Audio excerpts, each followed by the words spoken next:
Hello everyone, welcome to VR educators. మనం ఈ వీడియోలో సమాచార హక్కు చట్టం రైట్ టు ఇన్ఫర్మేషన్ యాక్ట్ గురించి నేర్చుకుందాం. ఈ సమాచార హక్కు చట్టం అనేది మనకి ఎగ్జామ్ పాయింట్ ఆఫ్ వ్యూలో చాలా చాలా ఇంపార్టెంట్. ఎందుకంటే మనకి ప్రీవియస్ ఎగ్జామ్స్ లో ఈ సమాచార హక్కు చట్టం గురించి క్వశ్చన్స్ రిపీటెడ్ గా రావడం జరిగింది. సో మీరు ఈ సమాచార హక్కు చట్టం గురించి నేర్చుకునే ప్రయత్నం చేయండి.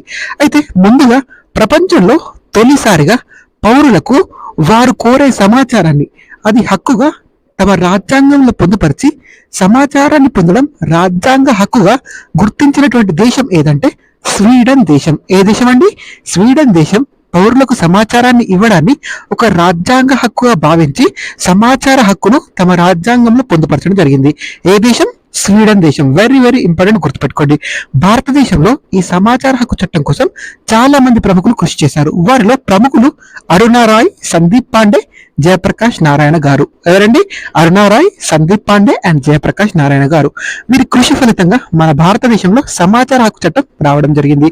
సో మన భారత పార్లమెంటు 2005వ సంవత్సరం, ఏ సంవత్సరం అండి? 2005వ సంవత్సరంలో ఈ సమాచార హక్కు చట్టాన్ని రూపొందించడం జరిగింది. ఈ చట్టం ఎప్పటి నుండి అమల్లోకి వచ్చిందండి? 2005వ సంవత్సరం అక్టోబర్ 12న అమల్లోనికి రావడం జరిగింది. వెరీ వెరీ ఇంపార్టెంట్ అండి.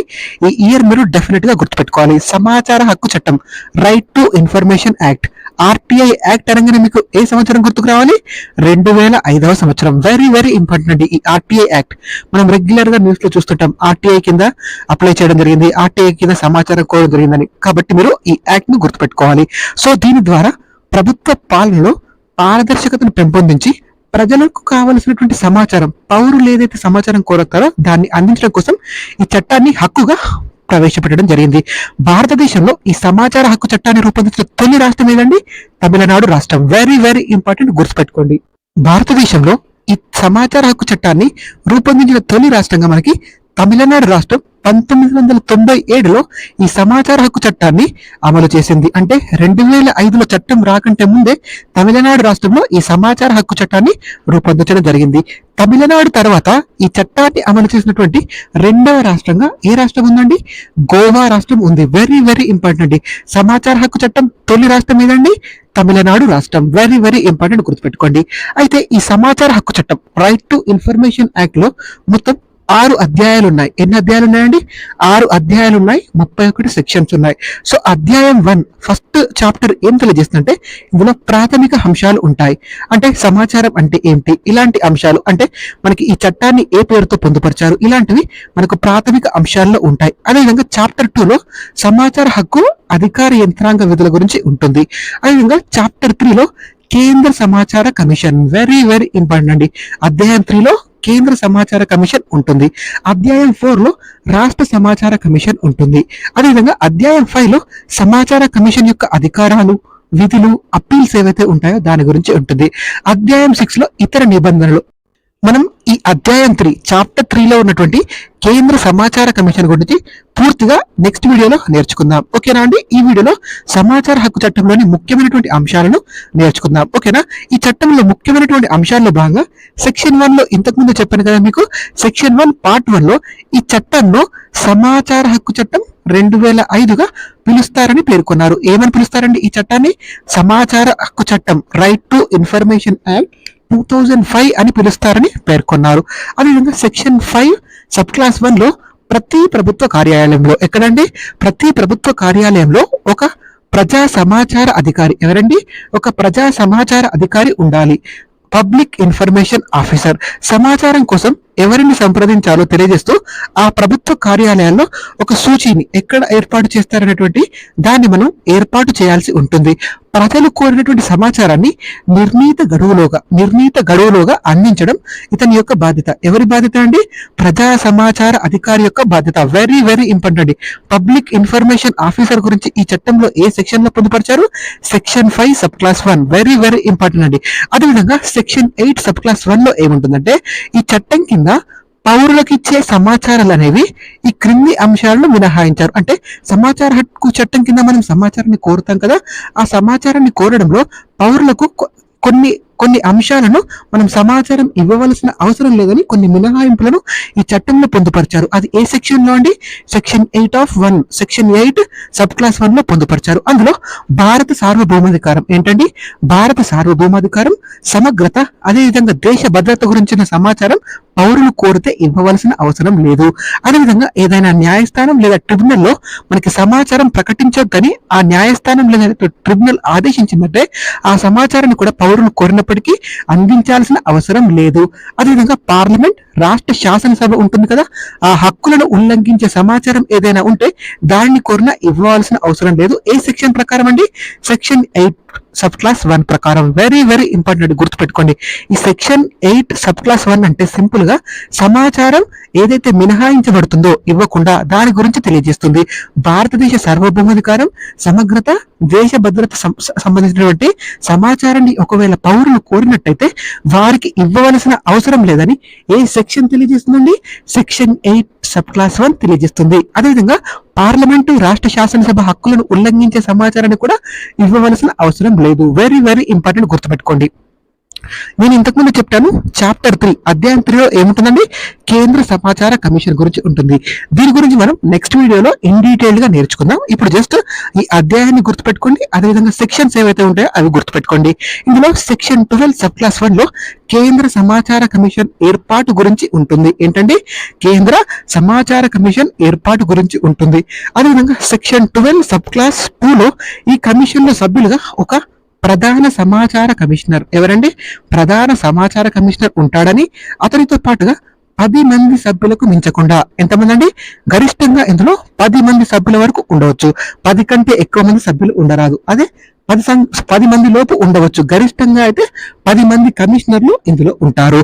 అదేవిధంగా సెక్షన్ 12 సబ్ క్లాస్ 3 ఏం తెలియజేస్తుందంటే ప్రధాన సమాచార కమిషనర్ ఎవరైతే ఉంటాడో అతని గురించి ఈ సెక్షన్ 12 సబ్ క్లాస్ 3 తెలియజేస్తుంది. వెరీ వెరీ ఇంపార్టెంట్ అండి. దీని గురించి మనం నెక్స్ట్ వీడియోలో నేర్చుకుందాం. సమాచార హక్కు చట్టంలోని సెక్షన్ 7 సబ్ క్లాస్ 1 ప్రకారం పౌరుడు కోరినటువంటి సమాచారం, ఎవరైతే పౌరుడు తనకు సమాచారం కావాలని కోరుతాడో ఆ సంబంధించినటువంటి సమాచారాన్ని ఎన్ని రోజుల్లోగా ఇవ్వాలండి? అధికారి 30 రోజుల్లోగా ఇవ్వాలి. వెరీ వెరీ ఇంపార్టెంట్ అండి. ఈ పాయింట్ గుర్తుపెట్టుకోండి, ఎగ్జామ్ పాయింట్ ఆఫ్ వ్యూ చాలా చాలా ఇంపార్టెంట్. సంబంధించినటువంటి అధికారి పౌరుడు కోరిన సమాచారాన్ని ఎన్ని రోజుల్లోగా ఇవ్వాలి? 30 రోజుల్లోగా ఇవ్వాలి. ఒకవేళ ఆ సమాచారం అనేది వ్యక్తి యొక్క స్వేచ్ఛ లేదా జీవించే హక్కుకు సంబంధించినదైతే కేవలం 48 గంటల్లోనే ఇవ్వాలి. అంటే 2 రోజుల్లో మాత్రమే ఇవ్వాలి. ఆ సమాచారం జీవించే హక్కు కానీ లేదంటే వ్యక్తి యొక్క స్వేచ్ఛకు సంబంధించినటువంటి సమాచారం అయితే 48 గంటల్లోగా ఇవ్వాలి. Very very important. ఒకవేళ నిర్దేశించిన గడువులోగా ఏ విషయం కూడా ఆ అధికారి తెలియజేయకుంటే సమాచారాన్ని ఇవ్వడానికి ఆ అధికారి తిరస్కరించినట్టుగా మనం భావించాలి. Very very important. 30 రోజుల్లోగా గరిష్టంగా ఇవ్వాలి. అదే ఆ సమాచారం జీవించే హక్కు లేదా వ్యక్తి స్వేచ్ఛకు సంబంధించిందైతే కేవలం 48 గంటల్లోనే ఇవ్వాలి. వెరీ వెరీ ఇంపార్టెంట్, గుర్తుపెట్టుకోండి. సమాచార హక్కు చట్టంలోని సెక్షన్ 19 సబ్ క్లాస్ 1 ప్రకారం ప్రభుత్వ కార్యాలయ ఉన్నత అధికారి మొదట అప్పీల్ చేసుకోవాలి. ఇప్పుడు సమాచారం ఇవ్వలేదు, అప్పుడు ఏం చేయాలండి? సమాచారం ఇవ్వకుంటే సమాచార హక్కు చట్టంలోని 19 సెక్షన్ సబ్ క్లాస్ 1 ప్రకారం ప్రభుత్వ కార్యాలయ ఉన్నత అధికారి ఉంటాడు కదా, అతనికి మొదటగా అప్పీల్ చేసుకోవాలి. దీన్ని ఫస్ట్ అప్పీల్ అంటారు. అప్పుడు సంబంధించినటువంటి అధికారి 30 నుండి 45 రోజులు, ఎన్ని రోజులండి? 30 డేస్ నుండి 45 డేస్ లోగా సమాచారాన్ని ఇవ్వాలి. Very very important. మొదటి అప్పీల్లో ఎన్ని రోజుల్లోగా ఇవ్వాలి? 30 నుండి 45 రోజుల్లోగా సమాచారం ఇవ్వాలి. అప్పటికీ కూడా ఆ అధికారి మొదటి అప్పీల్లో కూడా మనకి కావలసిన సమాచారం ఇవ్వకపోతే సమాచార హక్కు చట్టంలోని సెక్షన్ 19 సబ్ క్లాస్ 3 ప్రకారం రాష్ట్ర సమాచార కమిషనర్ లేదా కేంద్ర సమాచార కమిషన్ కి 90 రోజుల్లో, ఎన్ని రోజుల్లో అండి? 90 రోజుల్లో మనం రెండవ అప్పీల్ చేసుకోవచ్చు. వెరీ వెరీ ఇంపార్టెంట్ అండి. ఫస్ట్ మనం అప్పీల్ చేసుకుంటాం, 30 రోజుల్లోగా ఇన్ఫర్మేషన్ ఇవ్వాలి. ఒకవేళ ఇవ్వకుంటే సెక్షన్ 19 సబ్ క్లాస్ 1 ప్రకారం మొదటి అప్పీల్ చేసుకోవాలి. మొదటి అప్పీల్ ఎన్ని రోజుల్లో ఇస్తారు? 30 నుండి 45 రోజుల్లోగా ఇస్తారు. లేదంటే మనకి రెండవ అప్పీల్ కు వెళ్ళొచ్చు. 90 రోజుల్లోగా రెండవ అప్పీల్ చేసుకోవచ్చు. ఎక్కడ అండి? రాష్ట్ర సమాచార కమిషన్ లేదా కేంద్ర సమాచార కమిషన్ కి రెండవ అప్పీల్ చేసుకోవచ్చు. Very very important. ఈ డేస్ మీరు గుర్తుపెట్టుకోండి. ఓకేనా అండి? అయితే సమాచారం అందించని అధికారులకు శిక్ష ఉంటుంది కదండి, అదేంటో చూద్దాం. పౌరుడు అడిగిన లేదా ఆ పౌరుడు ఇచ్చినటువంటి దరఖాస్తును తిరస్కరించిన, లేదంటే ఆ పౌరుడి నుంచి ఎక్కువగా రుసుము కోరిన, లేదంటే తప్పుడు సమాచారాన్ని అందించిన సమాచార హక్కు చట్టం కింద నేరంగా పరిగణిస్తారు. ఏంటంటే దరఖాస్తు తిరస్కరించిన, లేదంటే ఆ పౌరుడి నుంచి మనం ఎక్కువగా రుసుము వసూలు చేసిన, లేదంటే ఆ పౌరుడు కోరిన సమాచారం కాకుండా తప్పుడు సమాచారం ఇచ్చిన సమాచార హక్కు చట్టం కింద నేరంగా పరిగణిస్తారు. సో నేరంగా పరిగణిస్తూ సెక్షన్ 20 సబ్ క్లాస్ 1 ఎంత అండి? సెక్షన్ 20 సబ్ క్లాస్ 1 ప్రకారం ఆ అధికారికి రోజుకి ఎంత అండి? రోజుకి 250 రూపాయల నుండి 250 రూపాయల చొప్పున గరిష్టంగా రోజుకి 250 రూపాయల చొప్పున జరిమానా విధిస్తూ గరిష్టంగా ఆ అధికారికి 25,000 రూపాయల వరకు జరిమానా విధిస్తారండి. Very very important. రోజుకి ఎంత అండి? 250 రూపాయల చొప్పున గరిష్టంగా అతనికి ఎంతవరకు జరిమానా విధించవచ్చు? 25,000 వరకు జరిమానా విధించవచ్చు. వెరీ వెరీ ఇంపార్టెంట్, గుర్తుపెట్టుకోండి. అదేవిధంగా సెక్షన్ 7 సబ్ క్లాస్ 6 లో ఏముంటుందంటే సమాచారం ఇవ్వడానికి 30 రోజుల సమయం ఉంది కదా.